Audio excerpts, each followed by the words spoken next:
Okay, NED पास paper में 2023 के और क्वेश्चंस, एक्स्ट्रा क्वेश्चंस करते हैं पिछले साल के। पोटेशियम पर magnet is dash in nature, बोलो उधर से बोलो।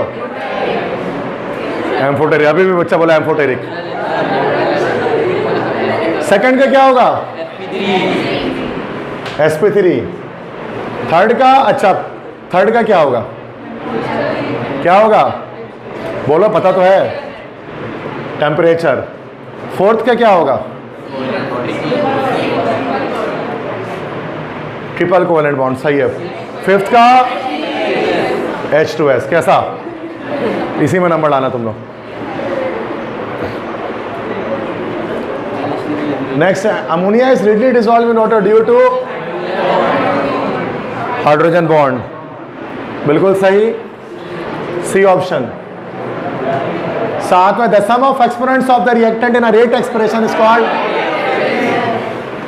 Yes C, order of reaction. आठवां है, most electropositive element is C, caesium. Most abundant element of 3 है B, aluminium. 10, noble gas with weakest van der Waals force, helium. सही, मजा आया? पास में रट के आया ना तुम लोग एकदम। 11,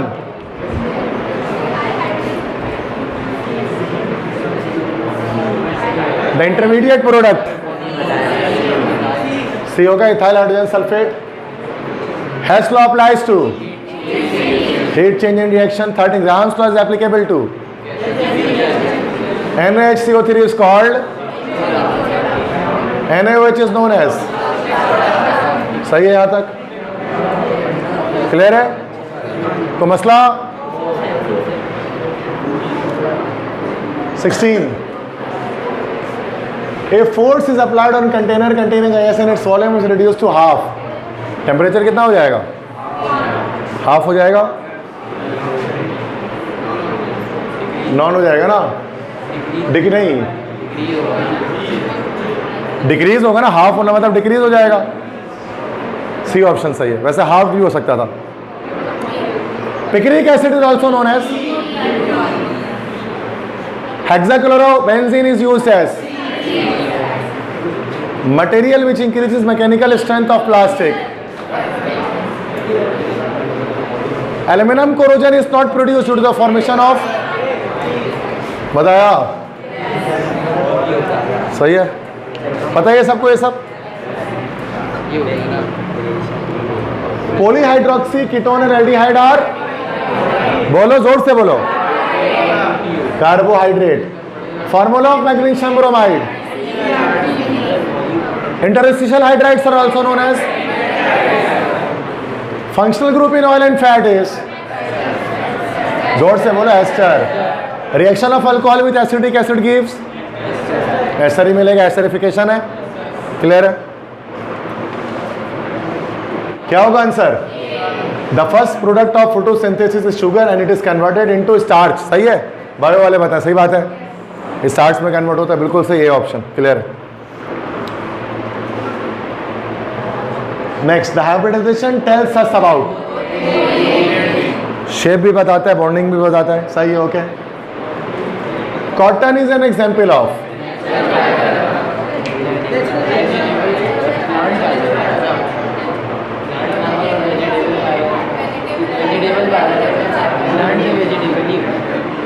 देखो बेटा, नेचुरल फाइबर, वेजिटेबल फाइबर, क्या है? कॉटन नेचुरल नहीं है।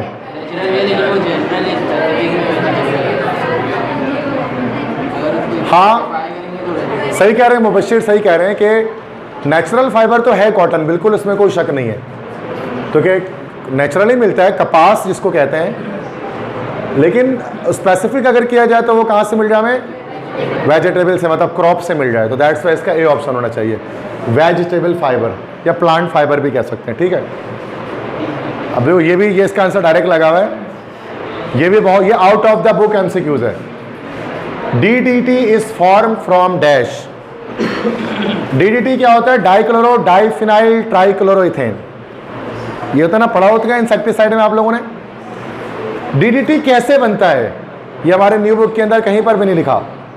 4 ऑप्शन दिए मैं, benzene and chlorobenzene, chloral and chlorobenzene, chloral and benzene, chlorobenzene and chlorine. अब इसका डायरेक्ट आंसर मैं बता रहा हूं आपको, इसका बी ऑप्शन है क्लोरल। अच्छा ये एक लिखा हुआ है क्लोरल, क्लोरल और ये क्लोरोबेंजीन तो हमें पता है। अब क्लोरल क्या होता है पता है?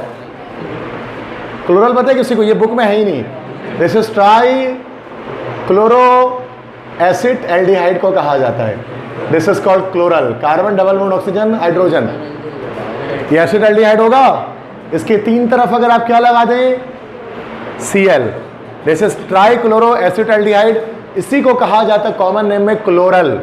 और क्लोरल और क्लोरोबेंजीन को जब रिएक्शन होता है साथ में तो बनता है DDT, जो एक इंसेक्टिसाइड है, मच्छर वगैरह मारने के लिए इस्तेमाल किया जाता है। बट ये हमारे बुक में कहीं नहीं मिलेगा आपको ये लिखा हो, तो ये डायरेक्टली आपको यहीं से रट देना है, याद कर लेना है, क्लोरल एंड क्लोरोबेंजीन। ठीक है, आता है NED में ऐसा सवाल भी, जो बुक से आउट हो तो देख लेना है उसको। ठीक है, क्लियर है भाई?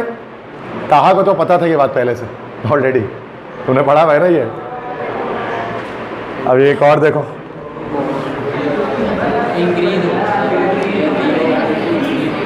एंट्रोपी यूनिवर्स की हमेशा क्या होती है? एंट्रोपी किसे कहते हैं? Disorderness of a system is called entropy. ऐसा ही है, थर्मोडायनेमिक्स में पढ़ते हैं, बिल्कुल सही कहा, डेल्टा एस से शो करता है ना। तो एंट्रोपी यूनिवर्स की हमेशा क्या होती है? इंक्रीज होती है, बिल्कुल सही जवाब। क्या हो जाएगा इसका? D, continuously increasing. एंट्रोपी या डिसऑर्डरनेस हमेशा मॉलिक्यूल्स की इंक्रीज होती है, एंट्रोपी हमेशा बढ़ती है, तो उसका डी ऑप्शन हो जाएगा। सही है। What is the formula of amide? ये तो आसान है, बोलो। डी ऑप्शन सही है, बिल्कुल सही। हाँ ये देखो, ये भी आउट ऑफ द बॉक्स आ गया, आउट ऑफ द बुक। ये तो नेट में भी नहीं है, बड़े मुश्किल से ढूंढ के निकाला था 2 घंटे की रिसर्च करके इसका आंसर।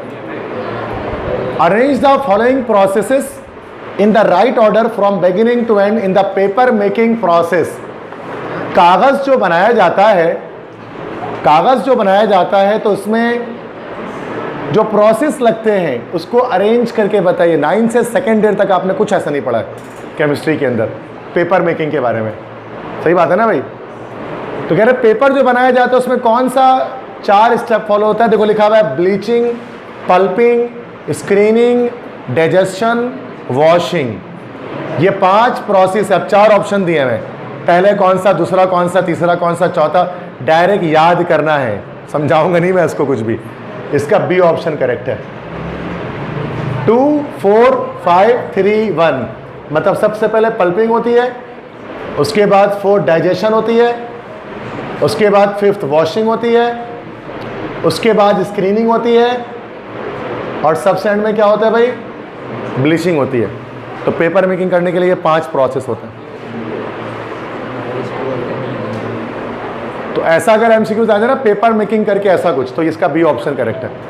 एनईडी में ऑप्शन भी आगे पीछे नहीं करता, ऑप्शन भी एग्जैक्ट वैसे ही रहते हैं कि इसका बी ऑप्शन याद रखना है। बाकी मैंने सीक्वेंस बता दी क्या है। सबसे पहले आपका पल्पिंग, फिर डाइजेशन, फिर वॉशिंग, फिर स्क्रीनिंग, फिर ब्लीचिंग। क्या होता है बताने का टाइम नहीं है सब, चूंकि हमारे कोर्स में ही नहीं है। मतलब कागज जो बनाया जाता है ना, तो वो कैसे इंडस्ट्रियल केमिस्ट्री है। ठीक है,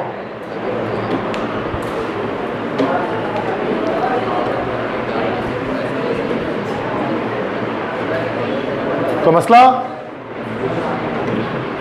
समझ में आ गया। ये भी एमसीक्यू बहुत ज़्यादा डिफिकल्ट है।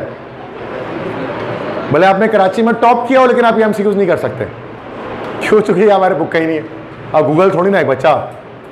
अब मैंने भी 2 घंटा सर्च किया गूगल में, तो मुझे आंसर मिला ही। वो भी पता नहीं, को कंपनी थी पेपर मेकिंग अमेरिका की, उसके वेबसाइट पे पेपर कैसे बनता है उसका एक PDF था, उसके अंदर ये लिखा हुआ था, तो वहाँ से एमसीक्यूज निकला।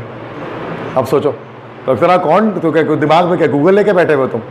तो डायरेक्ट याद कर लो उसको। बी ऑप्शन इसका सही है भाई। नंबर तो लाना है हमें, कुछ भी करके, नंबर गलत करके नहीं आना है। ठीक है, नेक्स्ट है which is used to provide nitrogen and phosphorus to plants। वैसे इसका आंसर ये ना, ये ऑप्शंस इसके गलत मैंने डाले में, इसका हमने पढ़ लिया है। मतलब फॉस्फेट करके था ना, नाइट्रोजन फॉस्फेट या इस तरह से कुछ था, उसका वही आंसर है। तो ये इस ऑप्शंस के साथ एनईडी में ये नहीं आएगा, क्योंकि मुझे पहले ना ऑप्शंस पता नहीं थे, बच्चे ने बस ये बताया था कि सर ये वाला सवाल आया हुआ है, अब मैंने अपने मर्जी से डाल दिया था। बाद में एक दिन बाद मुझे पता लग गया कि ऑप्शंस भी क्या आते, तो मैंने फिर चेंज कर दिया उसको, तो वो फिर कैल्शियम फॉस्फेट करके आ गया था ना, नाइट्रोजन फॉस्फेट, समझ गए। तो ये इसका गलत था, एमसीक्यू से ऐसे नहीं आएगा, ये याद रखिएगा। Second, if velocity is reduce to 1/4 then kinetic energy is reduce to, kinetic energy क्या होता है, हाफ mv²। अब इसको क्वार्टर का मतलब क्या होता है, 1/4, तो 1/4 का क्या हो जाएगा, स्क्वायर, तो क्या हो जाएगा 1/4 का। तो इसमें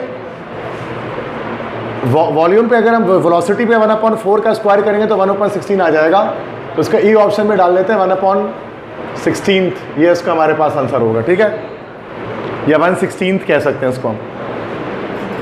ये एक मुश्किल सवाल है, थर्ड, ये आप नहीं बता सकेंगे, ये न्यूमेरिकल है। कई टाइम कितने ही न्यूमेरिकल करने के बाद फाइनली एक न्यूमेरिकल आया हमारे पास है। देखो रट्टा जो मारा है उसको पता है ये कैसे आया, ये देख लो, सबको पता है कि ये कैसे आ रहा है, ये बताऊंगा। The pressure of a gas is increase to 50%, then volume will be decrease to almost dash. अब देखो सॉल्व कैसे होगा ये,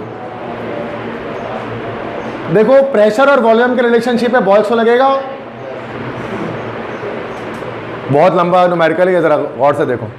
P1 V1 equal to P2 V2।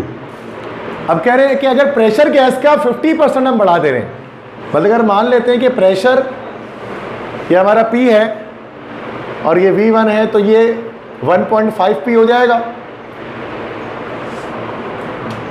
बताओ 50% बढ़ाएंगे, ये 1 है तो ये 1.5 होगा, तो आधा बढ़ गया, 50% इंक्रीज हो गया, ये प्रेशर बात समझ आ रही है। तो ये 1 P है तो ये 1.5 P हो गया। The volume will be decrease to almost, तो वॉल्यूम कितना कम हो जाएगा, ये कह रहे हैं ना। तो P से P कैंसिल हो गया, ये प्रेशर से प्रेशर कैंसिल, तो क्या आ गया V1 is equal to 1.5 V2, ठीक है।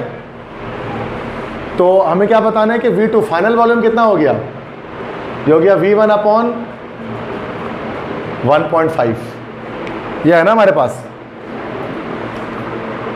तो कह रहे हैं the pressure of a gas is increase to 50%। अगर किसी गैस का प्रेशर हम 50% बढ़ा रहे हैं, 50% इंक्रीज कर रहे हैं, तो 1/1.5 कितना हो रहा है, आप देखो 0.66 होगा, ठीक है। तो V2 इक्वल टू 0.66 V1 हुआ, ये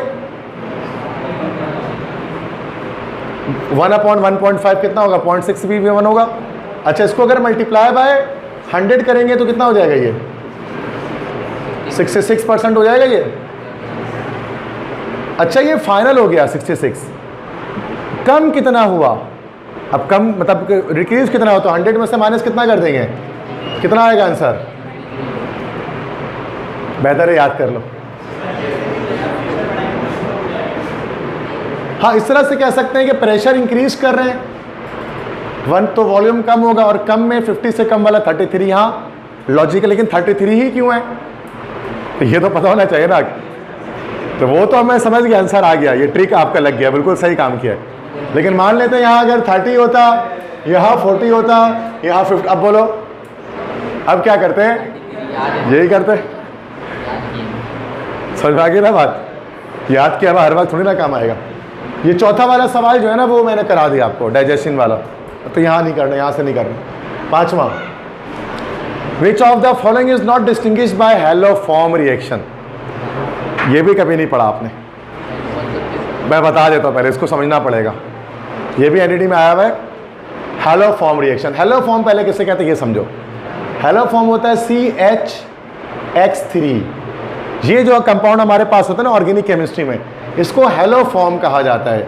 अब इसके अंदर बेटा बहुत सारे कंपाउंड हो सकते हैं, इसके अंदर CHCl3 हो सकता है, इसके अंदर CHBr3 हो सकता है, इसके अंदर CHI3 हो सकता है। CHCl3 क्या कहलाता है, क्लोरोफॉर्म, ये क्या कहलाता है, ब्रोमोफॉर्म, ये क्या कहलाता है, आयोडोफॉर्म।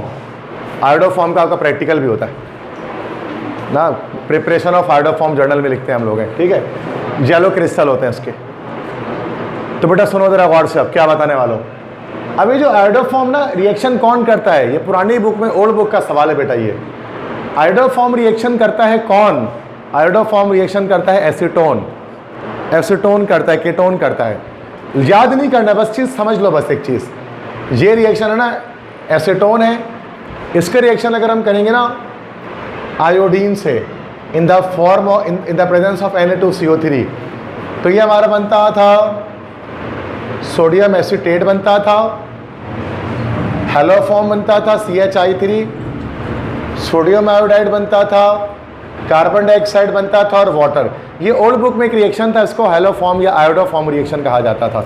अभी भी आप सेकंड ईयर का जब प्रैक्टिकल करोगे ना तो उसमें ये वाला लिख रहे होगा जर्नल में रिएक्शन, ठीक है। ये जब प्रैक्टिकल का एग्जाम दोगे तो ये लिखोगे उसमें, ठीक है। तो सवाल क्या है, इस रिएक्शन को पता है ये रिएक्शन एल्डिहाइड नहीं करता, ये फॉर्मल्डिहाइड नहीं करता रिएक्शन। तो हेलोफॉर्म जो है ना एक टेस्ट होता है जो किस चीज को आइडेंटिफाई करता है, अगर किसी कंपाउंड में ये वाला ग्रुप अटैच है तो ये हेलोफॉर्म रिएक्शन क्या कर सकता है, इसका पॉजिटिव टेस्ट दे सकता है। असाइल ग्रुप जिसको कहा जाता है, इसको कहते हैं ना असाइल ग्रुप, याद है। अगर किसी कंपाउंड में ये वाला ग्रुप है तो क्या हो सकता है बेटा, हेलोफॉर्म रिएक्शन से चेक हो सकता है। और जिसमें ये ग्रुप नहीं है वो कभी हेलोफॉर्म रिएक्शन नहीं करता। अब आज हमसे क्या कह रहे हैं, इसमें से कौन से दो कंपाउंड को डिस्टिंग्विश नहीं किया जा सकता हेलोफॉर्म रिएक्शन से। अब ए ऑप्शन क्या, ethanol and methanol. Ethanol acetaldehyde है, ये देखो बेटा, और मिथानल क्या है, ये क्या ये हेलोफॉर्म टेस्ट देगा पॉजिटिव? ये नहीं देगा। इसको डिस्टिंग्विश कर सकते हैं, कर सकते हैं ना इसको, तो एक दे रहा है कि नहीं दे रहा है, तो डिस्टिंग्विश टेस्ट हो सकता है। एल्डिहाइड एंड कीटोन, अब तो ये भी हो जाएगा, क्योंकि कोई भी एल्डिहाइड में, अगर एल्डिहाइड में अगर मान लो एसिटाल्डिहाइड ले लेते हैं और कीटोन में ले लेते हैं क्या भाई, एसीटोन, तो क्या डिस्टिंग्विश, एक मिनट, नहीं इसमें फॉर्मल्डिहाइड ले लेते हैं, हो जाएगा distinguish.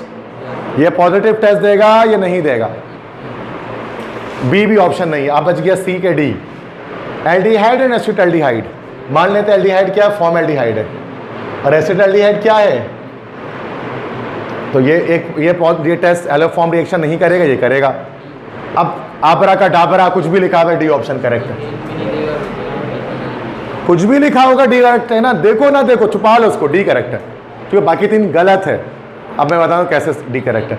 Ethane negative test, methanal negative test, तो इस पेयर को नहीं डिस्टिंग्विश कर सकते इस हेलोफॉर्म रिएक्शन से। याद कर लो, डी ऑप्शन करेक्ट है इसका, ठीक है। इथेन एंड मिथानल कैसे आ रहे बता भी रहा हूं, लेकिन इतना टाइम नहीं है समझने का, याद कर लिया जाए, ये आंसर करेक्ट है, सही है। तो मसला, बाकी रिकॉर्डिंग भी चल रही है, आप चाहते घर बैठ के आप समझ लो, आपकी मर्जी, बट अभी मैं कहता हूँ याद कर लो, जितना मैक्सिमम MCQs हो सके याद कर लो, हर सब्जेक्ट के अंदर जितना मैक्सिमम हो सके याद कर लो। अगर रिपीट होता है तो 90+ हर बच्चे का आ जाएगा। अगर याद कर लिया आपने पास पेपर, 90+ हर स्टूडेंट का है। रिपीट एक बार हो जाने दो बस, MCQs 90 से नीचे आएगा नहीं आपका। तो ये कोई आसान बात है क्या? बहुत सारे बच्चे रिपीट होने के बावजूद भी नहीं ला पाते हैं। 2023 में कितने बच्चे फेल हुए NET के टेस्ट में? पूरा 100% रिपीट था, बच्चों को पता ही नहीं था कि पास पेपर रिपीट होता है, उनको पास पेपर का आइडिया ही नहीं था कुछ। अभी भी कितने ऐसे NET की तैयारी करने वाले बच्चे किताब में सर दे के बैठे हुए होंगे, हाईलाइट कर रहे होंगे, रीडिंग कर रहे होंगे, पढ़ रहे होंगे, समझ गए ना। बहुत को पता ही नहीं उनको कि क्या आता है NET में, क्या नहीं आता। इसमें तो ऐसे सवाल भी आ रहे हैं जो बुक में ही नहीं है। अब किताब पढ़ने वाले का क्या हाल होगा आप बताओ। तो 33% वाले कौन सा न्यूमेरिकल किया आपने? ऐसा कभी नहीं किया, नहीं किया ना, तो है। लेकिन चलो नेक्स्ट देखो, primary amines when heated with chloroform and alcoholic KOH is called dash reaction. यह सवाल भी आपके किसी किताब में नहीं है, 9 से सेकेंड ईयर तक कभी नहीं पढ़ा आपने। ये डायरेक्ट याद कर लो कि प्राइमरी अमाइंस का रिएक्शन जब क्लोरोफॉर्म और अल्कोहलिक KOH से होता है, इस रिएक्शन का नाम होता है कार्बाइल अमाइन रिएक्शन, ठीक है। तो जब भी प्राइमरी अमाइंस रिएक्ट करेंगे क्लोरोफॉर्म और अल्कोहल से, तो इस रिएक्शन का क्या नाम होगा? Carbyl amine. लिखना नहीं है क्या रिएक्शन होता है, ये नाम इसका है कार्बाइल अमाइन, ठीक है। ये भी आउट ऑफ द बुक सवाल है पूरा, आप नहीं केस कर सकते NET के ऊपर, क्यों दिया, मर्जी है उनकी, कुछ भी दे सकते हैं। 7वां फ्रॉम लेफ्ट टू राइट, ये तो पता है, यस बिल्कुल सही सी। 8वां which point is inconsistent with kinetic molecular theory, ये भी पढ़ा हुआ है ना हमने। B option non metals are brittle, malleable, lustrous and shiny. Non metal क्या होते हैं? ब्रिटल किसको बोलते हैं? हथौड़ी मारो तो टूट जाए, मैलिएबल हथौड़ी मारो तो चपटा हो जाए, लस्ट्रस शाइनिंग चमकदार ब्रिटल होते हैं। बिल्कुल सही जवाब, जैसे कोयला है नॉन मेटल है, हथौड़ी मारो टूट जाएगा। लेकिन मेटल्स क्या होते हैं? मैलिएबल होते हैं, मैलिएबल हथौड़ी मारोगे तो चिपटे हो जाएंगे, फ्लैट हो जाएंगे। Cement has max composition element, नहीं, लाइमस्टोन। सीमेंट में सबसे ज्यादा जो है वो लाइमस्टोन होता है, ठीक है। Limestone is the correct answer, या लाइम सिर्फ कह सकते हैं। क्लियर है?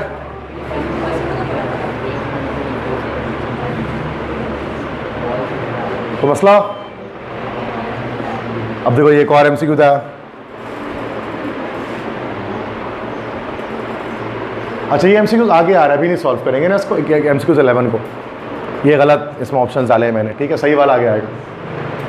पता एनईडी में इस ऑप्शन के साथ ये नहीं आता है। अगला सवाल देख लो। Halogen is heated with silver salt of acid to produce dash. ये सवाल भी आपके बुक में कहीं नहीं लिखा हुआ है, ना ओल्ड ना न्यू में।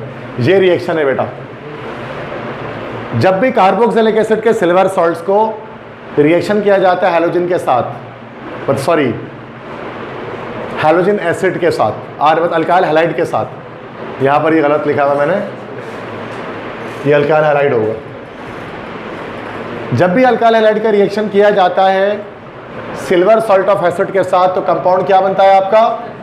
एस्टर। तो उसका सी ऑप्शन। ये रिएक्शन मैंने लिख दिया, बट नीड नहीं है लिखने की, आपको याद कर लो आप इसको। ये बुक से आउट रिएक्शन, मतलब हो तो बड़ा आसान है, plus minus plus minus plus minus से जोड़ा, माइनस प्लस से एस्टर बना और AgX अलग हो गया, सिल्वर हैलाइड, ठीक है। अब 13 में देखो, अब ये देखो,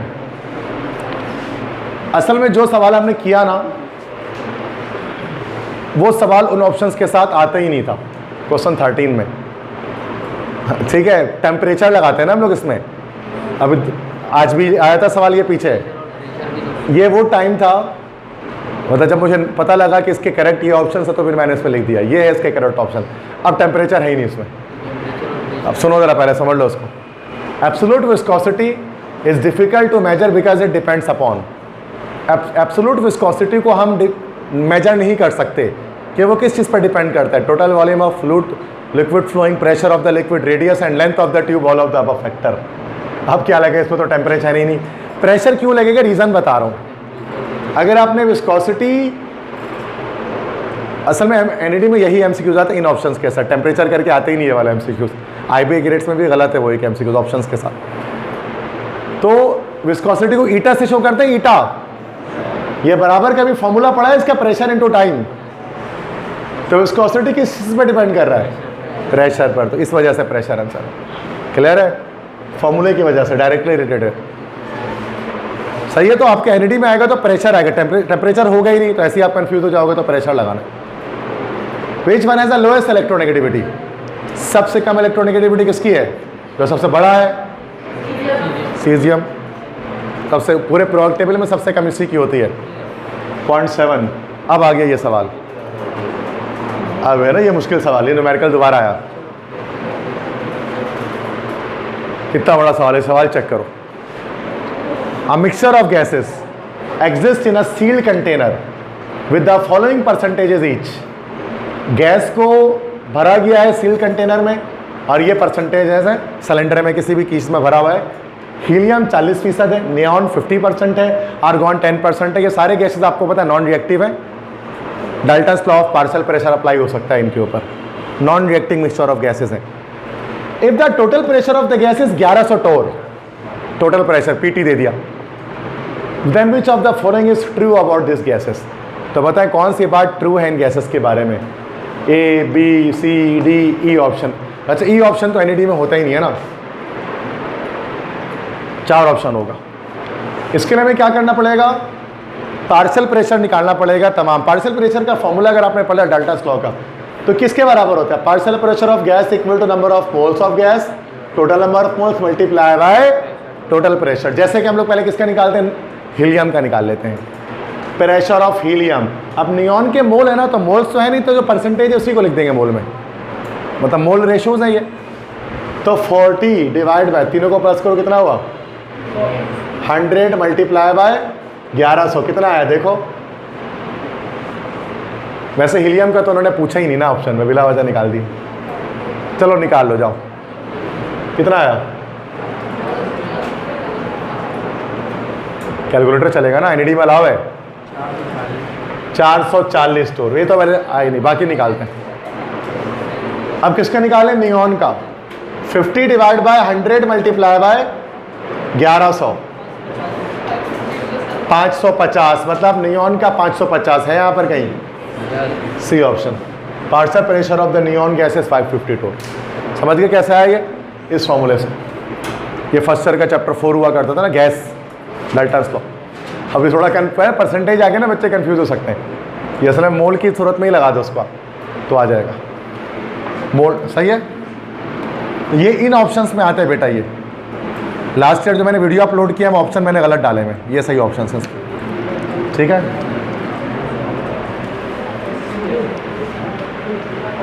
आगे बढ़े।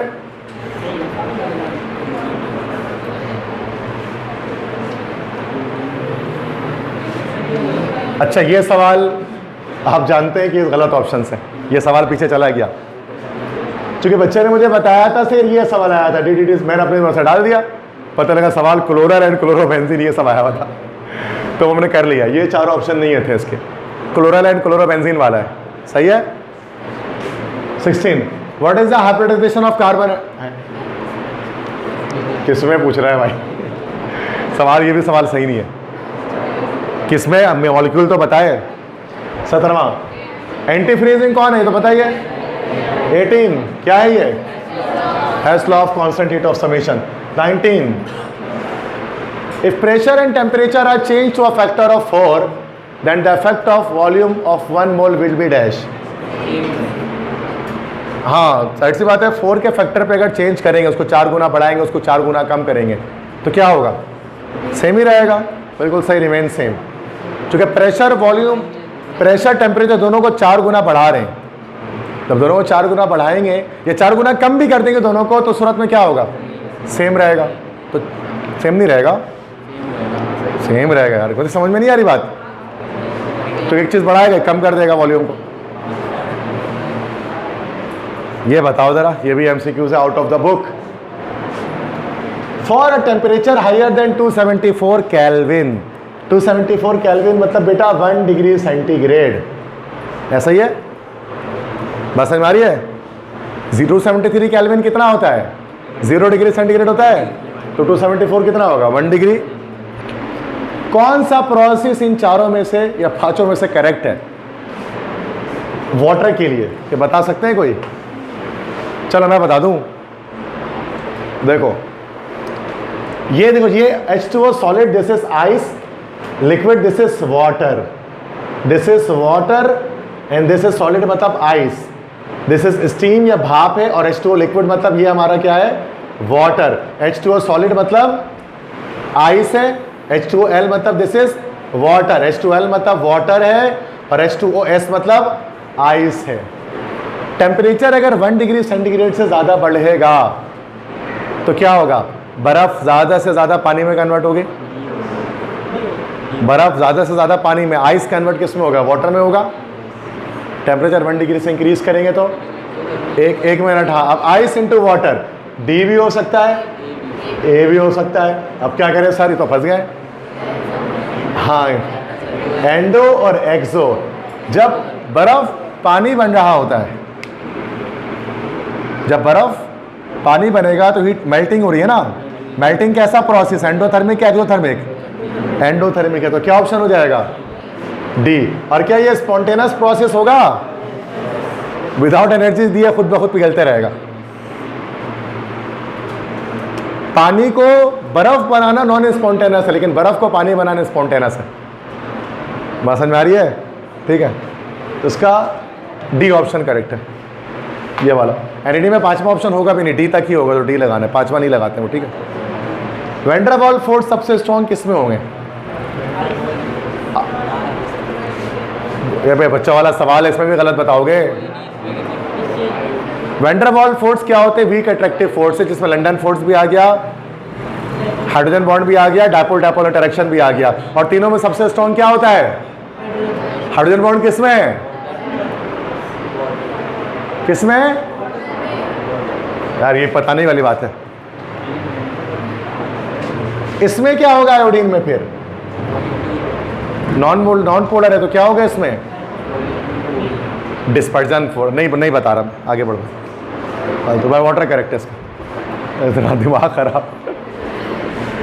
22 what is the effect of intramolecular forces on vapour pressure? बताइए, इंट्रामोलिकुलर फोर्सेस का वेपर प्रेशर पे क्या इफेक्ट होता है? जितना ज्यादा इंट्रामोलिकुलर फोर्स होगा वेपर प्रेशर उतना कम होगा ना। बिल्कुल सही, inversely proportional, B option.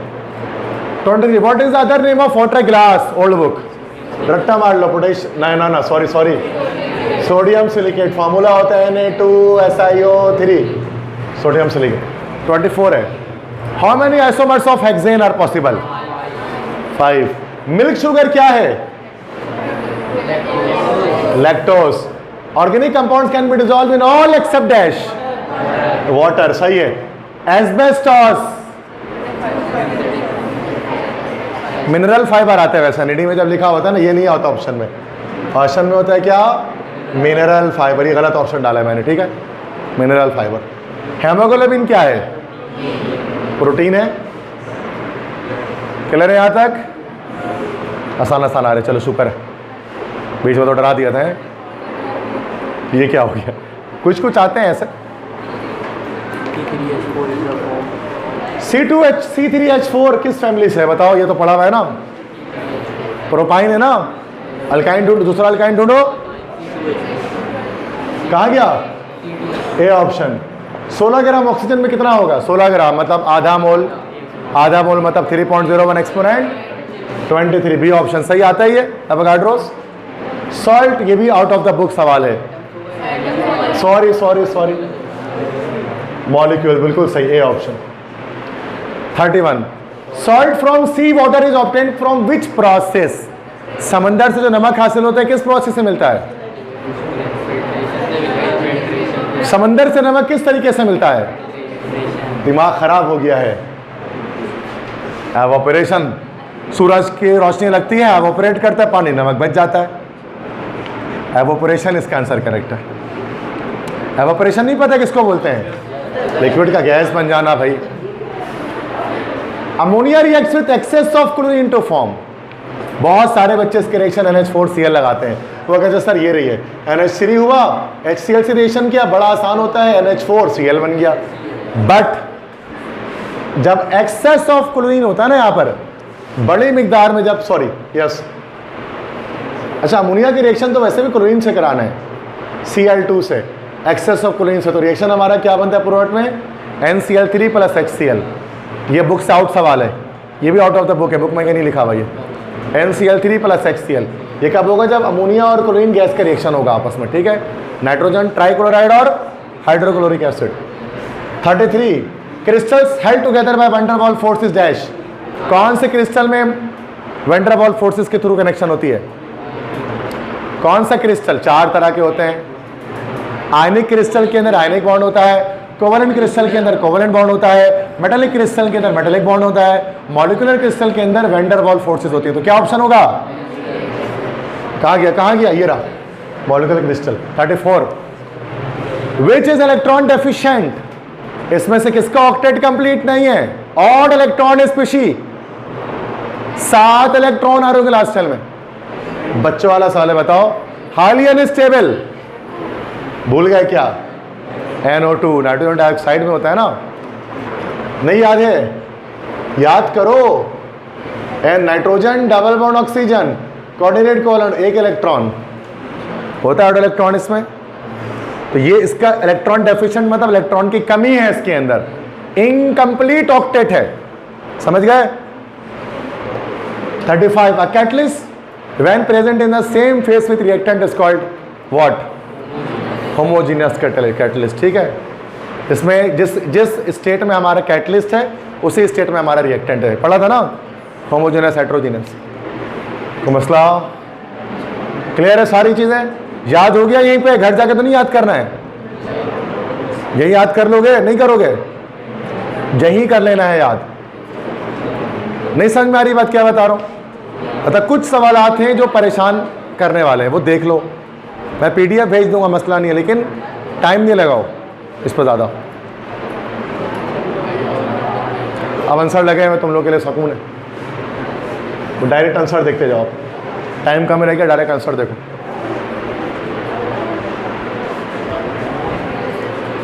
Aldol condensation. अब देखो, अब तुम चाहोगे और तुम्हारे सामने सवाल आ जाएगा, तुम कुछ नहीं कर पाओगे, बुक में है ही नहीं, सुना भी नहीं होगा कभी। एल्डोल कंडेंसेशन, देखो एक रिएक्शन होता है बस, एल्डोल कंडेंसेशन एक रिएक्शन का नाम है, एल्डिहाइड और अल्कोहल दोनों एक साथ कंडेंस हो जाते हैं। तो ये हमेशा दो डिसिमिलर कार्बोनिल कंपाउंड्स के बीच में होता है, मीन्स जैसे कि दो फॉर्मल्डिहाइड या दो एसिटल्डिहाइड या दो एसीटोन, कभी ये मिलते नहीं है। फॉर्मल्डिहाइड एसिटल्डिहाइड से मिल जाए या एसिटल्डिहाइड एसीटोन से मिल जाए, दो डिसिमिलर कार्बोनिल कंपाउंड्स हमेशा ये रिएक्शन करते हैं, एल्डोल कंडेंसेशन। तो आप इसको बस याद कर लो, रिएक्शन नहीं लिख रहा मैं, टाइम वेस्ट होगा, ठीक है। सेकंड देखो, hydrogen is prepared by thermal decomposition of what? Methane से बन सकता है, मीथेन लेंगे, इसको बहुत ज़्यादा हीट करेंगे तो कार्बन अलग और हाइड्रोजन अलग, तो किससे बन रहा है? मीथेन के थर्मल डिकम्पोजिशन से, इस रिएक्शन से। क्लियर है? General formula of ketone and aldehyde पहले से लिखा है, RCOH किसका है?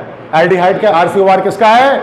कीटोन का। क्लियर है? मसला तो नहीं, पहला वाला याद कर लो, टू डिसिमिलर कार्बोनिल कंपाउंड्स, पहला वाला याद कर लो, गलत करके आओगे वरना उस वक्त नहीं बोलोगे कि वहाँ पर कोई रश करके फ़ायदा नहीं है, आप बाहर आ गया, आउट आ गया, तो वो जो चाहते हैं नंबर कम है आपका, इस तरह के आउट MCQs देकर, ठीक है।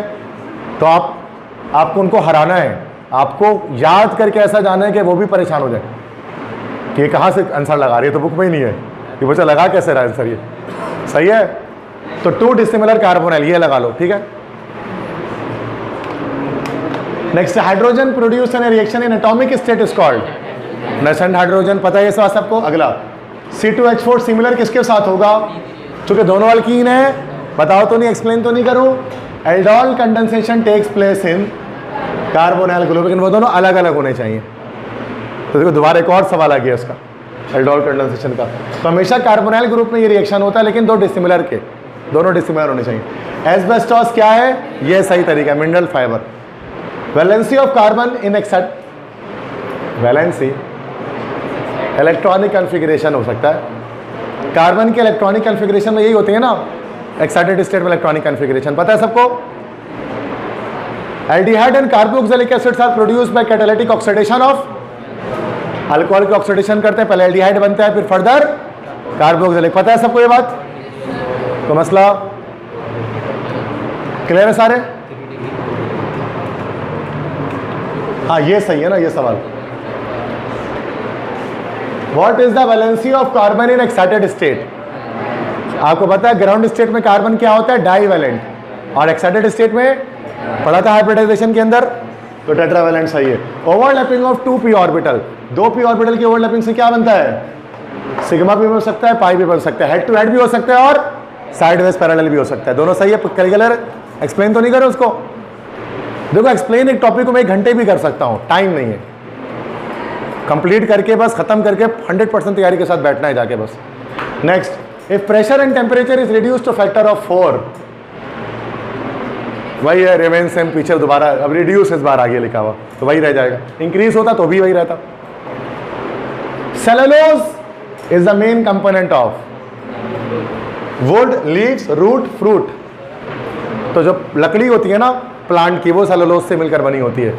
तो वुड का जो मेन कंपोनेंट होता है लकड़ी का, प्लांट्स के, वो सेलुलोज होता है। जो कार्बोहाइड्रेट होता है पॉलीसैकेराइड, पता है ना। Cement is a mixture of many compounds roasted in rotary kiln. What substance has greatest percentage? अभी बताया था, लाइम या लाइमस्टोन, ठीक है, लाइमस्टोन बताया था ना, वही लाइमस्टोन एक ही बात है, क्लियर है? Which statement is true? Enthalpy सुना? एंथैल्पी याद क्या होगा? H is equal to E plus, तो क्या आंसर करेक्ट हो जाएगा चारों में से? पहला वाला हो जाएगा, H is equal to E plus PV। Group 3A के अच्छा ये गलत MCQ में ना, वो गलत सवाल गलत लिखा हुआ है। Group 3A has dash in the P block. अब सही सवाल है ये, अब ये सवाल थोड़ा मुश्किल हो गया जब मैंने ये लिख दिया। P ब्लॉक में ग्रुप 3 के पास क्या होती है? अब देखो समझो जरा, स्मॉल एटॉमिक साइज नहीं हो सकता, क्योंकि 3A में तो P ब्लॉक के अंदर तो 7A वालों का साइज और कम होता है, तो लेफ्ट से राइट जाते हुए क्या होता है? श्रिंक होता है। गलत हो गया ये। लार्ज आयनाइजेशन एनर्जी नहीं, लेफ्ट से राइट क्या होती है? IP बढ़ती है, तो इससे ज़्यादा तो 3A में 7A वालों की 6A वालों की होगी।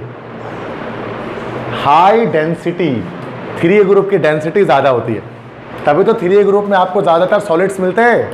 बोरॉन, एल्यूमिनियम, गैलियम सब सॉलिड्स हैं, और आगे जाकर क्या मिलता है तुमको? गैसेस मिलते हैं, फ्लोरीन, क्लोरीन, हीलियम, नियॉन। इसका मतलब क्या होता है? रिस्पेक्ट P ब्लॉक के अंदर 3A ग्रुप की हाईएस्ट क्या होती है? डेंसिटी या हार्डनेस। थोड़ा मुश्किल था ये, सही है, समझ में आ गया? आप P ब्लॉक के अंदर ही पूछ रहे हैं कि 3A P ब्लॉक के अंदर 3A ग्रुप के बारे में।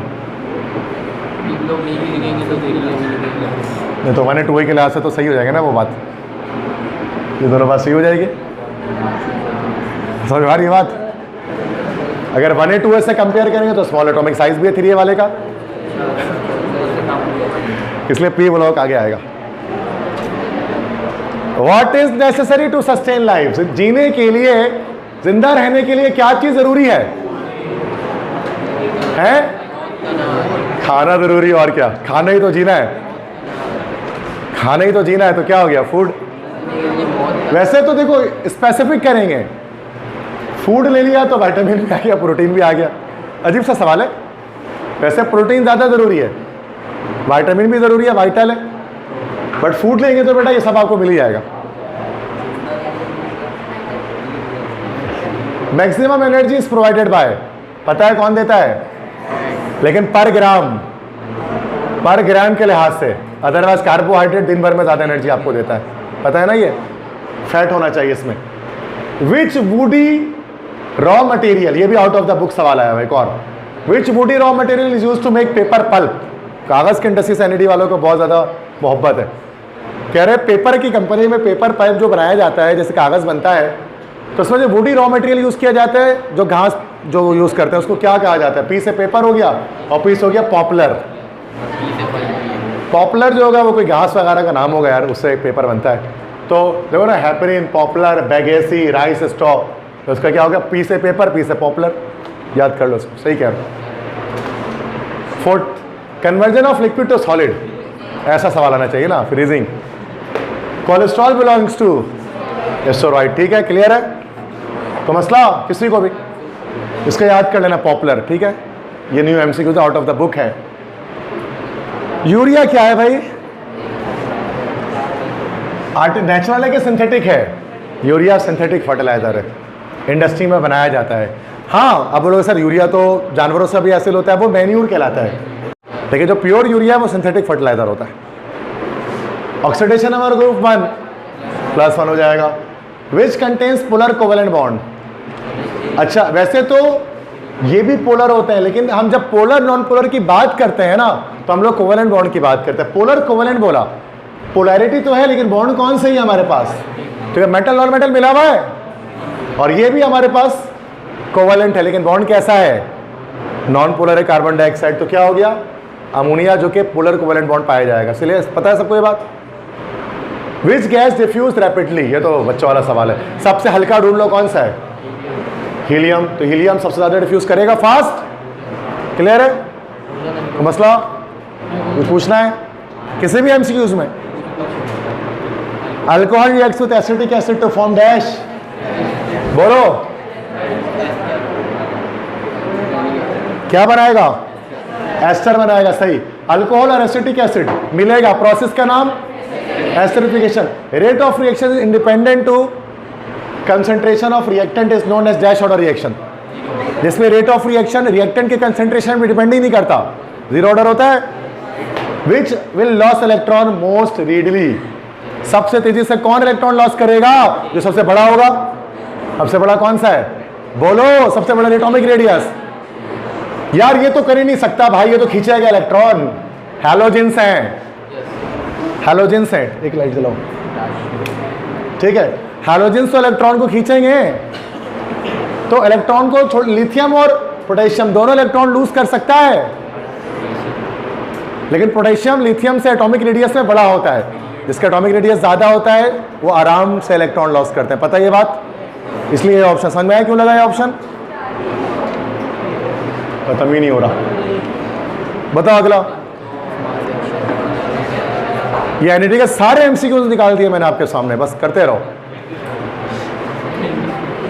ये आएगा तो गलत नहीं लगा कराना, ये सब एमसीक्यूज। नहीं आ गया तो तुम्हारी मर्जी, ठीक है। ये आ गया तो गलत नहीं करना है। बोलो, according to the law of mass action rate of chemical reaction depend किस पर करेगा? यस।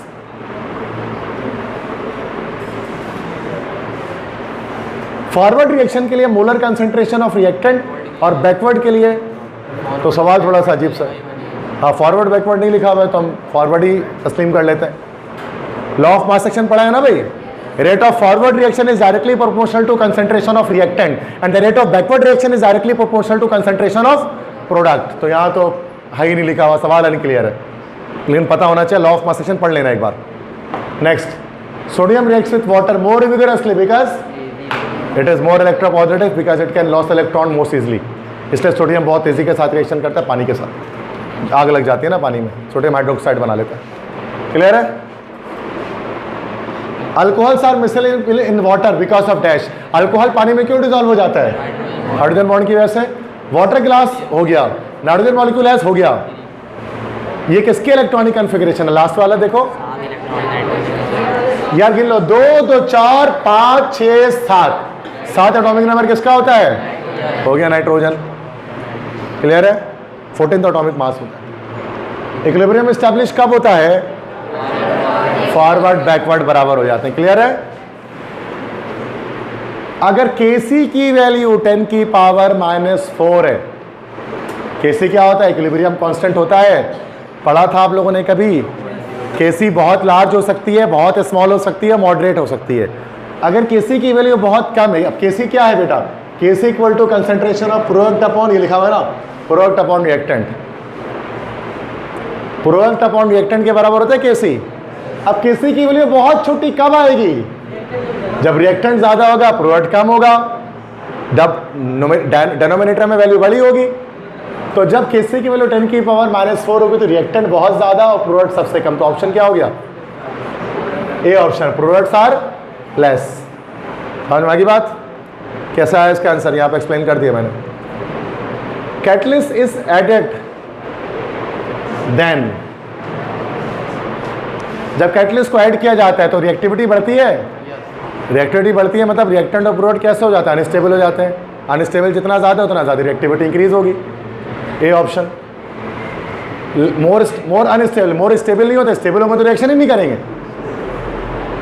ग्राहम्स लॉ किसका लॉ होता है? Graham's law of diffusion. Clear है? क्या? हाँ, लेकिन कैटलिस्ट जब कहा जाता है ना तो पॉजिटिव मुराद ली जाती है। सही है? मिल्क शुगर को और क्या कहते हैं?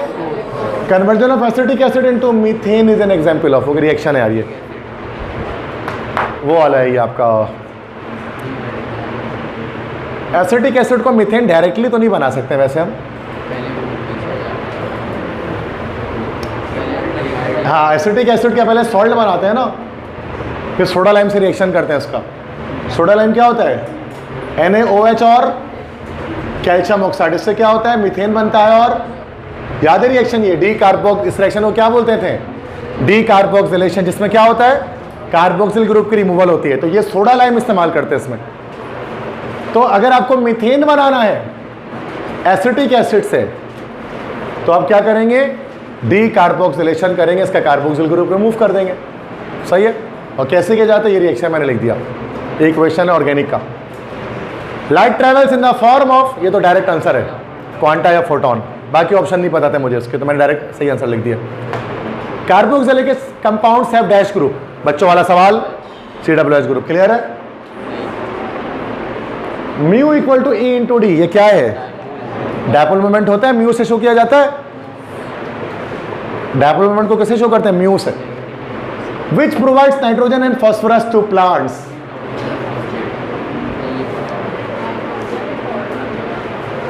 असल में इसका आंसर ये भी गलत है, फॉस्फोरस नाइट्रेट।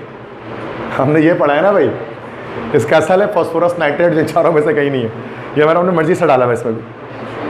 बेटा जो है वो मैं बता देता हूँ कि देखो ये मैंने गलत डाला है चॉइस, चूँकि एनईटी में परफेक्ट चॉइस भी आपको पता होना चाहिए कि क्या है, वरना कंफ्यूज हो जाओगे। तो कैल्शियम फॉस्फेट इसका आंसर करेक्ट है, जो हमने पहले किया हुआ है। कैल्शियम का, sorry, nitrogen phosphate, nitrogen phosphate सही है। The power of an atom to attract the shared pair of electron towards itself is called, तो डेफिनेशन आ गई। वाटर में परमानेंट हार्डनेस किसकी वजह से होती है, फर्स्ट एमसीक्यू सामने। अच्छा, permanent hardness in water is due to dash, water की परमानेंट हार्डनेस किसकी वजह से होती है। अब आपको पता है हार्ड वाटर किसे कहते हैं, खारा पानी। हार्ड वाटर खारा पानी होता है। तो अब हार्डनेस जो है ना वो दो तरह की होती है, एक होती है परमानेंट हार्डनेस और एक होती है टेम्प्रोरी हार्डनेस। ये आप लोगों ने क्लास 10 में पढ़ा होगा। Temporary hard water, permanent hard water, inter में नहीं है ये। और हार्डनेस, टेम्प्रोरी हार्डनेस होती है कैल्शियम बाइकार्बोनेट और मैग्नीशियम बाइकार्बोनेट की वजह से, और परमानेंट हार्डनेस कैल्शियम और मैग्नीशियम के क्लोराइड्स और सल्फेट से होती है। ठीक है। तो आंसर में मतलब जाहिर सी बात है हमें कैल्शियम और मैग्नीशियम ढूंढना है, तो मैग्नीशियम है नहीं लेकिन कैल्शियम है, तो कैल्शियम से परमानेंट हार्डनेस भी होती है और इसी कैल्शियम से टेम्प्रोरी हार्डनेस भी होती है। ये मैट्रिक क्लास के एमसीक्यू उन्होंने दिया हुआ है पास पेपर में। ठीक है। 32 है NaOH इज ऑल्सो कॉल्ड, ये सब जानते हैं, एवरीबडी नोज, कास्टिक सोडा। 33 है sodium metal reacts with alkyl halide to form dash, ये ओल्ड बुक का रिएक्शन, वुड्स रिएक्शन जो मैं कह रहा था ना आपको, इससे पहले भी हमने पास पेपर में किया, वुड्स रिएक्शन, जिसमें क्या होती है, कपलिंग होती है ना, कपलिंग होती है। जब भी सोडियम मेटल रिएक्शन करता है किसी अल्काइल हैलाइड से, वो यहाँ पर मैंने राइट में भी लिखा हुआ है, आप रेड कलर से देख लो, यहाँ पर भी मैं दोबारा आपके सामने लिख रहा हूँ। तो R हो जाता है ना, कपलिंग हो जाती है, R डबल हो जाते हैं और सोडियम हैलाइड बन जाता है। तो जो भी रेडिकल यहाँ लगा होता है उसके डबल कार्बन वाला रेडिकल हमारे पास अचीव होता है। तो अल्केन ही बनता है एक तरह से देखा जाए तो, लेकिन अगर मिथाइल रखेंगे तो इथेन बनेगा, या इथाइल रखेंगे तो ब्यूटेन बनेगा। और हमेशा even number of carbon atoms इसके अंदर जनरेट होते हैं, 2, 4, 6, 8, 10 कार्बन वाले अल्केन्स बनते हैं। इसको वुड्स रिएक्शन ओल्ड बुक में कहा जाता था, न्यू बुक में नहीं है ये। अब चूंकि पास पेपर रिपीट हो रहा है तो अब ओल्ड बुक न्यू बुक की बात खत्म हो गई, अब जो कुछ पास पेपर में वही आएगा, अब इसका कोई न्यू बुक से ताल्लुक नहीं रहा। ठीक है। 34 ionisation potential dash from left to right, left से राइट तक आयनाइजेशन पोटेंशियल हमारे पास क्या होता है भाई, ये सब जानते हैं, इंक्रीज़ होता है, एटॉमिक रेडियस डिक्रीज़ होती है, बाकी सारी चीज़ें इंक्रीज़ ही हो रही होती हैं। ठीक है, क्लियर है, ईजी है। अच्छा, आपके पास भी अगर आपके पास लाइक MCQs आते हैं खासतौर पे केमिस्ट्री इंग्लिश के, तो आप मुझे लाजमी व्हाट्सएप कर दो ताकि मैं उसके आंसर कंपाइल कर सकूँ। जितने बच्चों के पास जहाँ से ऐसे मिल जाए आप मुझे व्हाट्सएप करते रहो ताकि मैं उसको कंपाइल करके रात 10, 11, 12 किसी भी टाइम तक मैं उसको अपलोड कर दूँ या PDF बना के आपको शेयर कर दूँ आंसर इंग्लिश और केमिस्ट्री के। जहाँ जहाँ से मिले आप देते रहो, मुझे लगेगा कि न्यू सवाल है तो मैं लाजमी उसको अपने पास ऐड करूँगा। ठीक है। और अगर नहीं है तो फिर मैं उसको कुछ भी उस पर रिस्पॉन्स नहीं करूँगा। ठीक है, मतलब वो पुराना ही है, मतलब पास पेपर ही है, क्योंकि मुझे तो याद है ना कौन कौन से क्वेश्चन है, कौन कौन से नहीं है, तो मैं देखते साथ समझ जाऊँगा ये पास पेपर से आया है कि नहीं आया। ठीक है। 35 bleaching action in bleaching powder is due to the formation of dash, तो ये तो हमारे उसमें भी था, न्यू बुक में भी है। ब्लीचिंग पाउडर में ब्लीचिंग एक्शन किस वजह से होती है, तो ब्लीचिंग पाउडर का वैसे फार्मूला हमारे पास क्या होता है, CaOCl2, ये होता है ब्लीचिंग पाउडर, और इसका ब्लीचिंग एक्शन किस वजह से होता है, due to the formation of HOCl, जिसको हम लोग कहते हैं हाइपोक्लोरस एसिड। तो HOCl की वजह से ब्लीचिंग एक्शन देता है ब्लीचिंग पाउडर, मीन्स कलर वगैरह को रिमूव कर सकता है फैब्रिक में से, तो HOCl की वजह से। तो यहाँ 2 ही ऑप्शन लिखे हुए हैं, बाकी 2 को मुझे याद नहीं, तो HOCl आंसर होगा, hypochlorous acid. 36 the most abundant alkali metal, कौन सा अल्कली मेटल, अल्कली मेटल मतलब ग्रुप एलिमेंट ऑफ ग्रुप 1 है, सबसे ज़्यादा कौन सा एलिमेंट ग्रुप 1 का पाया जाता है दुनिया में, सोडियम पाया जाता है नमक की सूरत में, NaCl की सूरत में। हाँ, फ्री स्टेट में नहीं पाया जाता, लेकिन कंबाइंड स्टेट में बहुत बड़ी तादाद में पाया जाता है नमक। अल्काइल मैग्नीशियम हाइलाइट को और क्या कहा जाता है? Grignard reagent, RMGX। क्लियर है तो मसला? ईजी MCQ से सारे ठीक है। Silver deposition is also called dash. Silver का डिपॉजिट होना क्या कहलाता है? टोलेंस रिएजेंट टेस्ट कहलाता है ना भाई, पता है सबको। टोलेंस रिएजेंट के रिएक्शन जब एल्डिहाइड से होता है तो सूरत में क्या होता है? जो सिल्वर मेटल है वो डिपॉजिट हो रहा होता है ना, सिल्वरिंग ऑफ मिरर भी उसको हम कहते हैं। 39 है equal number of molecules of a gas at STP occupies equal volume. तो इसके कौन सा लॉ कहलाता है? This is called Avogadro's law, कि इक्वल नंबर ऑफ मॉलिक्यूल्स हमेशा STP पर इक्वल वॉल्यूम ऑक्यूपाई करते हैं। यही कहता है ना कि 1 mole of a gas at STP occupies 22.41 dm³। यही एवोगाड्रोस लॉ हमारे पास कहलाता है। आसान सी बात है, ये फर्स्ट ईयर का चैप्टर 1 से MCQs है। 40 which is not the result of Rutherford atomic model. इसमें से कौन सा रदरफोर्ड के एटॉमिक मॉडल का रिजल्ट नहीं था?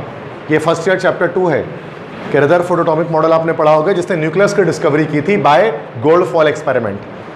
तो उसमें से 4 ऑप्शन होंगे, ये करेक्ट ऑप्शन है। Nucleus is negatively charged. जाहिर सी बात है न्यूक्लियस पे पॉजिटिव चार्ज होता है, हर कोई जानता है।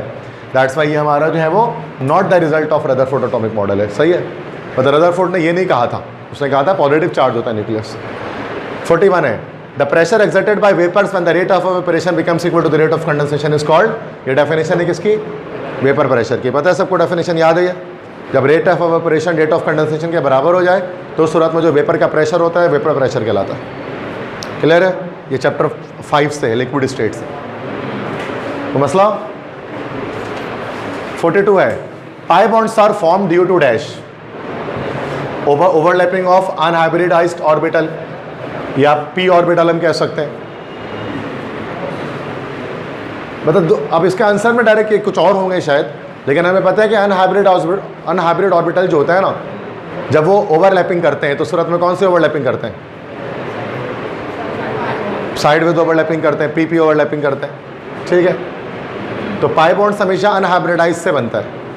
43 if catalyst is added to the reaction already at equilibrium then dash. एक रिएक्शन इक्विलिब्रियम पर है, उस पर जब आप कैटलिस्ट ऐड करोगे तो क्या होगा? कोई फर्क नहीं पड़ता। लीच चैटलियर्स प्रिंसिपल आपने पढ़ा होगा कि जब कैटलिस्ट ऐड करते हैं इक्विलिब्रियम पर किस रिएक्शन पर, तो रिएक्शन पर कोई इफेक्ट नहीं होता। तो rate of forward and backward reactions become increase equally. तो फॉरवर्ड बैकवर्ड की स्पीड इक्वली इंक्रीज हो जाती है, जिससे रिएक्शन इक्विलिब्रियम पे मेंटेन रहता है। पता है ये बात सबको? हाँ, कंसंट्रेशन, प्रेशर, टेम्परेचर को चेंज करके तो हम डायरेक्शन ऑफ रिएक्शन को चेंज कर सकते हैं, लेकिन कैटलिस्ट जो है वो डायरेक्शन ऑफ रिएक्शन पे इफेक्ट नहीं करता, सिर्फ रेट ऑफ रिएक्शन पे इफेक्ट करता है। पता है ये बात? Hess law is used to calculate heat of formation, निकालते हैं हैसेस लॉ से। न्यूमेरिकल भी किया होगा आपने इसका। N2 + O2 to NO if pressure is increase KC will dash. Pressure के बढ़ाने से क्या होगा? अब देखो दोनों का 2-2 मोल है, 2 मोल यहाँ 2 मोल यहाँ। जब हमारा नंबर ऑफ मोल्स बराबर होता है ना रिएक्टेंट और प्रोडक्ट के, तो प्रेशर का कोई इफेक्ट नहीं होता। तो यहाँ इसलिए आंसर क्या आ गया? Remain same. Unequal number of जब मोल्स आते हैं रिएक्टेंट प्रोडक्ट में, तब प्रेशर का इम्पैक्ट देखने को आता है। लीच चैटलियर्स प्रिंसिपल के MCQ ये भी ठीक है। क्लियर है बात समझ में आ गई? क्योंकि यहाँ पे भी 2 मोल है, यहाँ पे भी 2 मोल है। 46 है principal quantum number tells about dash. क्या बताता है? साइज ऑफ ऑर्बिट बताता है। स्मॉल लाइन से शो करता है ना भाई ऑर्बिट का साइज क्या है। 47 no 2 electrons have all the same pair of quantum number. किसकी स्टेटमेंट है? पॉलीज एक्सक्लूजन प्रिंसिपल की। Metallic bond is different from covalent bond in dash respect. Metallic bond covalent bond से अलग किस तरह से होता है? अब देखो यहाँ पर अलग अलग ऑप्शन है। मेटेलिक बॉन्ड, कोवेलेंट बॉन्ड तो क्या होता है? म्यूचुअल शेयरिंग ऑफ इलेक्ट्रॉन होता है। और मेटेलिक बॉन्ड एक मेटल के अंदर मौजूद होती है, जो मेटल के एटम्स को साथ में जोड़ती है। ठीक है, जैसे आयरन में, गोल्ड में, सिल्वर में, हर मेटल में होती है। पहला लिखा है it is non directional. Metallic bond non directional होता है, मतलब उसकी कोई शेप नहीं होती। जैसे है ना बेटा कोवेलेंट बॉन्ड की शेप आती है हमारे पास, angular, band, tetrahedral, trigonal, pyramidal, linear. But metallic bond का कोई शेप नहीं होता, तो non directional. It is not saturated. Saturated नहीं होता ये, क्योंकि सैचुरेटेड अनसैचुरेटेड कॉन्सेप्ट सिर्फ जो है वो हमारा कोवेलेंट बॉन्ड के अंदर ही आता है। तीसरा है in this no valence electron is attached by another atom. क्योंकि आपको पता है मेटेलिक बॉन्ड एक एटम के अंदर ही होती है, तो वैलेंस इलेक्ट्रॉन दूसरे एटम के साथ शेयर नहीं होता, अटैच नहीं होता। तो इन सारी रीजंस की बिना पर मेटेलिक बॉन्ड अलग है किससे, कोवेलेंट बॉन्ड से। तो इसका आंसर हमारे पास हो जाएगा ऑल ऑफ द अबव, या ऑल ऑफ दिस। ठीक है, तो ये मेटेलिक बॉन्ड किस तरह से अलग है, थोड़ा सा मुश्किल है एमसीक्यू, इसका आंसर देखें ऑल ऑफ द अबव होगा।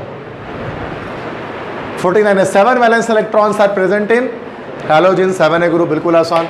50 है mixture of aluminium nitrate aluminium powder is called ammonal, जो एक्सप्लोजिव है सब जानते हैं। Methane contains which hybridization, sp3 aqua regia plus gold forms और एक क्लोराइड, पता है ये सब, ये तो आईबी ग्रेड्स में भी था, क्लियर है। कैल्साइट किसे कहते हैं, तो कैल्साइट होता है लाइमस्टोन, कैल्साइट कह दे या चाहे आ जाए एरेगोनाइट, ये दोनों अलग अलग पॉलीमॉर्फ्स हैं, पॉलीमॉर्फिज्म देखने में आता है इनके अंदर। तो कैल्साइट जो होता है ना, मार्बल जो ज़मीन पे लगा है, फ्लोर पे जो फर्श पे लगा है, इसको कैल्साइट कहा जाता है। तो कैल्साइट क्या होता है, कैल्शियम कार्बोनेट ही होता है। तो इसका आंसर हमारे पास सी हो गया, CaCO3, calcite calcium carbonate limestone एक ही बात है। एरागोनाइट एक अलग चीज़ होती है, ये भी इसका पॉलीमॉर्फ है, मतलब फॉर्मूला सेम होता है, स्ट्रक्चर अलग होता है। 54 है solid liquid and gas are present at which point, एक ऐसा पॉइंट किसी सब्सटेंस में जिसपे सॉलिड लिक्विड गैस तीनों स्टेट एग्जिस्ट करती है, इस पॉइंट को हम लोग क्या बोलते हैं, ट्रिपल पॉइंट। तो ट्रिपल पॉइंट एक ऐसा टेम्परेचर होता है जिस पर एक सब्सटेंस सॉलिड लिक्विड गैस तीनों स्टेट में को एग्जिस्ट करे, इसको ट्रिपल पॉइंट कहा जाता है, ये भी पास पेपर का।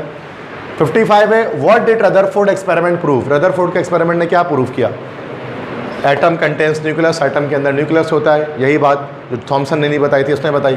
Covalent bonds are formed by mutual sharing of electron, when power of reactants is added then it is called order of reaction, rate expression के अंदर, क्लियर है।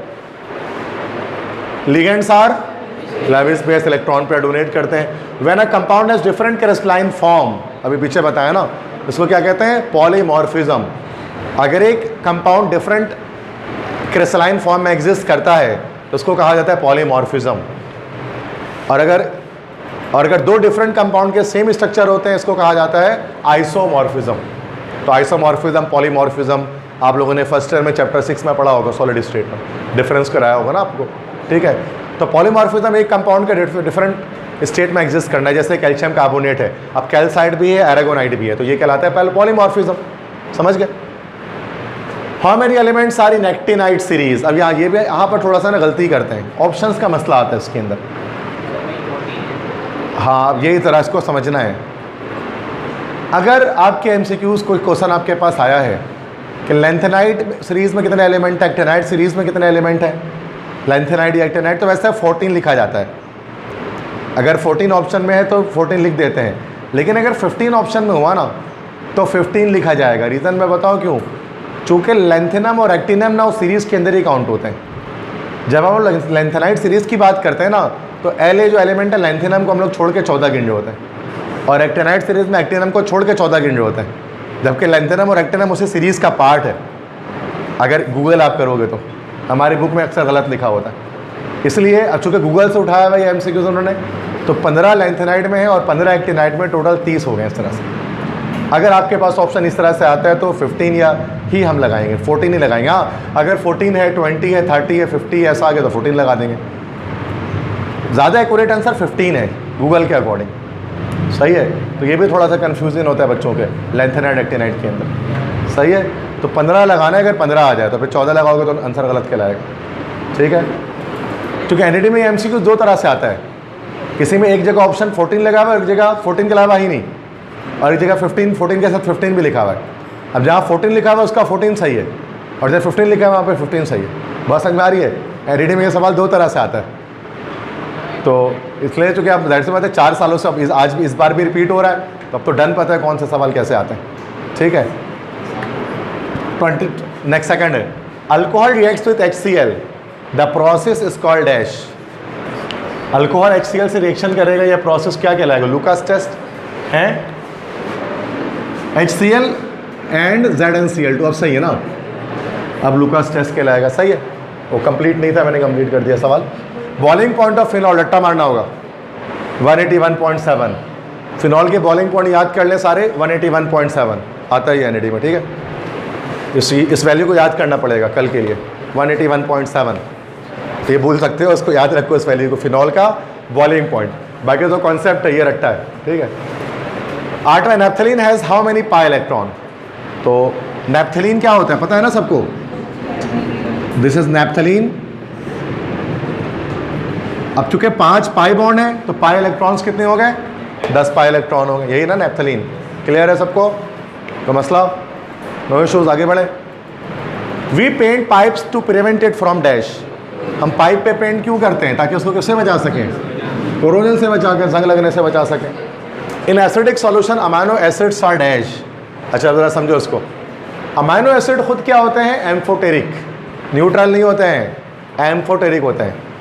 अमाइनो एसिड क्यों एम्फोटेरिक होते हैं? चूँकि में एसिडिक और बेसिक दोनों ग्रुप मौजूद होता है। एम्फोटेरिक कौन से सब्सटेंस को कहा जाता है? जो बेक बाद एसिडिक भी हो और बेसिक भी हो। तो एम्फोटेरिक जब एसिड से रिएक्शन करते हैं तो बेस के तौर पे बिहेव करते हैं, और एम्फोटेरिक जब बेस रिएक्शन करता है तो एसिड के तौर पे बिहेव करता है। यहाँ कह रहा है कि एसिडिक सोल्यूशन में अमाइनो एसिड क्या होते हैं? बेसिक होंगे ना भाई। और बेसिक को दूसरा एक और वर्ड क्या बोलते हैं हम लोग? अल्कालाइन। अल्कालाइन और बेसिक एक ही चीज़ है, तो उसका आंसर हमारे पास डी हो गया, अल्कालाइन। हाँ, अगर यहाँ पर एमसीक्यूज में बेसिक सोल्यूशन आता तो अमाइनो एसिड एसिडिक हो जाता। एम्फोटेरिक वो जो दोनों तौर पे बिहेव कर सके।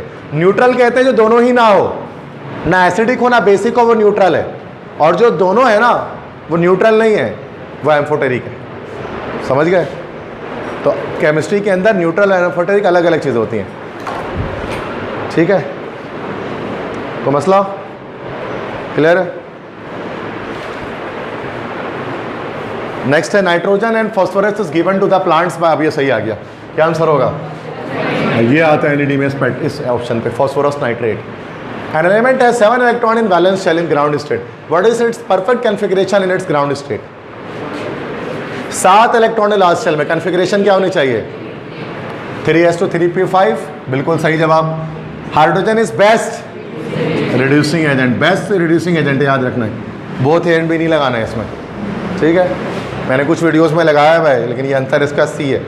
इस साल मैंने जितनी वीडियो बनाई वहाँ पर रिड्यूसिंग एजेंट लिखा है, जितनी भी पेपर मैंने सॉल्व कराया है।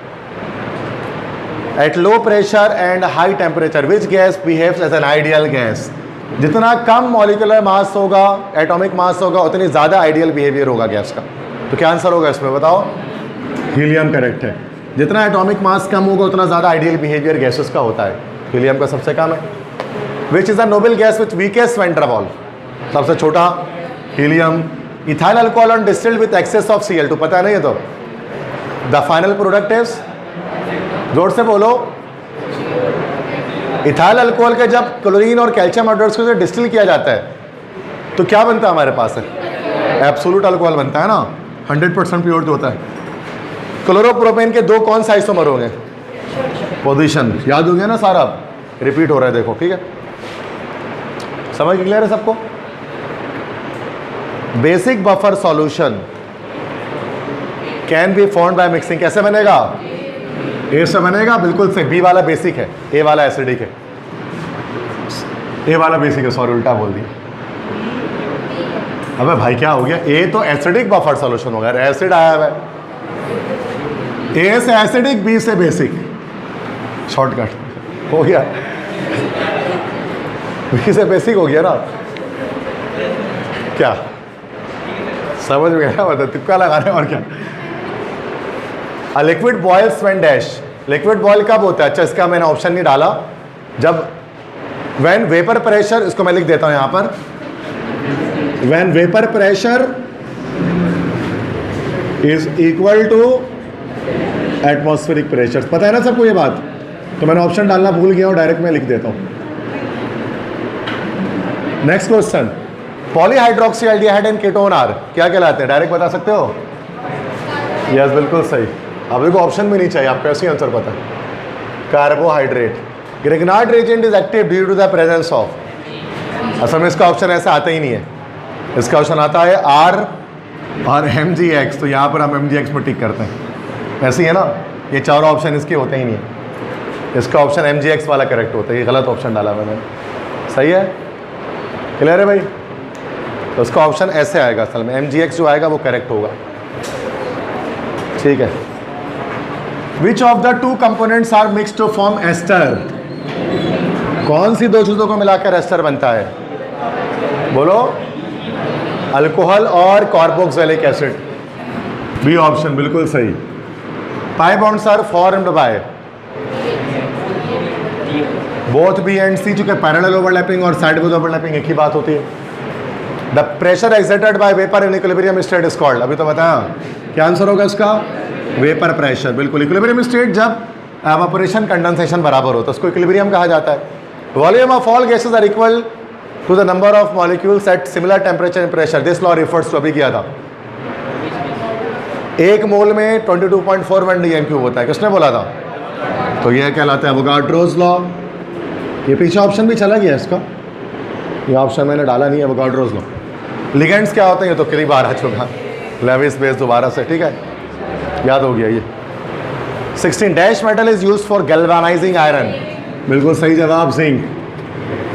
अगला क्वेश्चन है the phenomenon in which a compound exist in different crystalline form, अभी तो बताया क्या था, पॉलीमॉर्फिज्म, बिल्कुल सही। अमीनो एसिड्स क्या होते हैं, एम्फोटेरिक।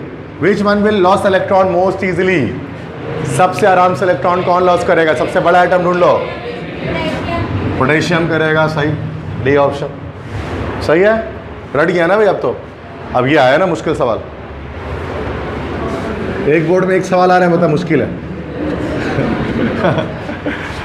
क्योंकि अब ये सवाल आउट ऑफ द बुक है, गूगल से निकाला गया है। Which of the following will with aqueous KOH will give acetaldehyde, इसमें से कौन एक्वस KOH के साथ रिएक्शन करके एसिटाल्डिहाइड बनाएगा, ठीक है। सॉल्व करके मैंने साइड पे दिखाया हुआ हो, लेकिन अभी आप देख लो कि कैसे हो रहा है ये, ठीक है। देखो one two dichloroethane, one one dichloroethane, chloroacetic acid, ethyl chloride, D तो नहीं हो सकेगा। रीज़न क्या है, C2H5Cl का रिएक्शन अगर आप एक्वस KOH से कराओगे तो ये हो जाएगा सब्स्टिट्यूशन, ये बन जाएगा C2H5OH प्लस KCl, ठीक है।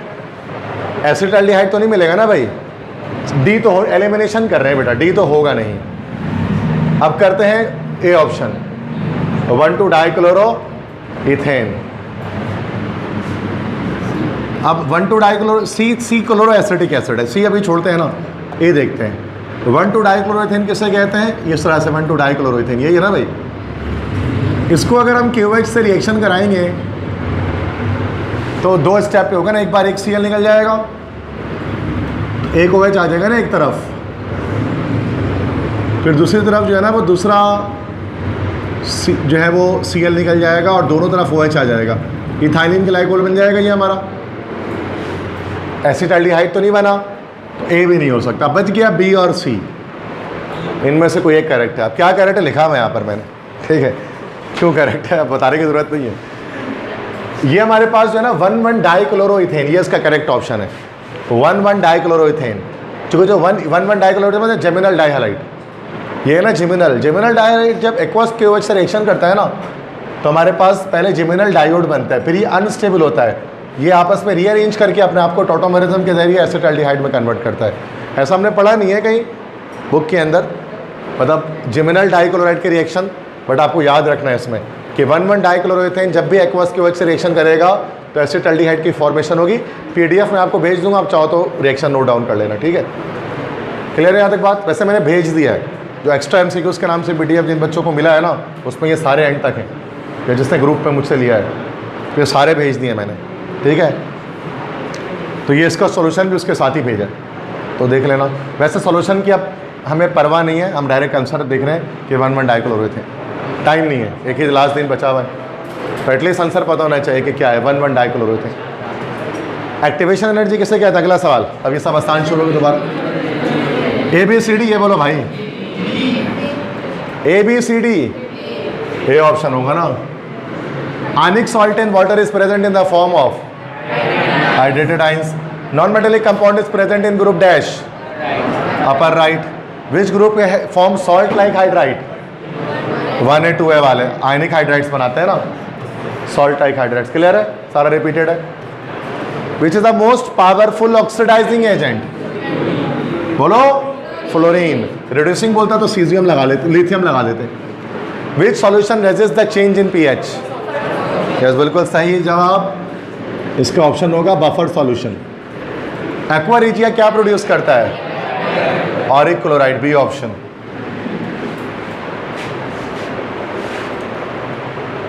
What is the end product of Tollens reagent? Silver mirror बनता है, बिल्कुल सही। Bauxite is purified by dash process? All of this तीनों से हो सकता है, ओल्ड बुक का टॉपिक है। Nitrogen molecule is more stable due to half filled p orbital 31। Hybridisation utilised by carbon in CF sp3। कई बार आ चुका है ये सवाल। सही, क्लियर है सारे? Next, cancer is treated by using cobalt 60 से कैंसर का इलाज होता है, बिल्कुल सही, cobalt 60। A liquid will boil when dash?